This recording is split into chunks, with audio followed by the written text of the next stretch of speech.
Oh là là, le coup de poker des Anglais qui ont décidé de bien titulariser Finn Smith à l'ouverture et décaler Marcus Smith à l'arrière, ça fait déjà beaucoup parler. Regarde juste les premiers commentaires de nos amis anglais. Marcus Smith est un ouvreur, pas un arrière, les Français vont le manger dans cette position. Smith à l'arrière, mauvais choix. Le meilleur ouvreur du monde joue à l'arrière. Autant te dire qu'ils sont pas sereins. Finn Smith, il a 22 ans, il a jamais été titulaire avec l'équipe d'Angleterre.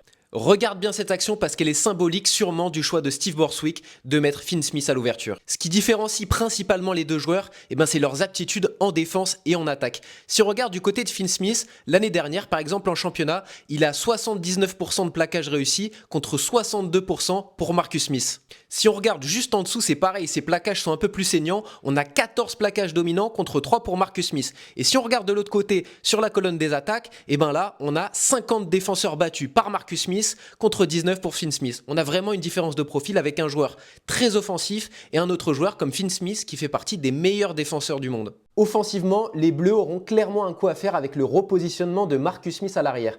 J'ai cette action qui m'avait énormément marqué lors de Angleterre-Australie. On est en fin de match, c'est la dernière action. George Ford est rentré à l'ouverture, Marcus Smith a basculé en 15 et là regarde la défense de Marcus Smith. On a donc deux défenseurs et là il vient se faire croquer intérieur alors qu'il doit bien défendre sur l'extérieur. L'Australien arrive à passer les bras et derrière il n'y a personne pour plaquer l'ailier et résultat ça a fait essai et victoire après la sirène des Australiens contre l'Angleterre avec pour moi une grosse erreur de défense de la part de Marcus Smith. Pareil, sous les ballons hauts, Marcus Smith, c'est pas là qu'il est le plus à l'aise. Mais par contre, avec du champ devant lui, avec sa capacité à faire un crochet intérieur, à faire un par-dessus, à mettre de la vitesse sur un changement de direction, ça peut être très dangereux pour l'équipe de France. En tout cas, c'est un gros pari de la part des Anglais et de Steve Borswick. J'ai hâte de voir ce que ça va donner.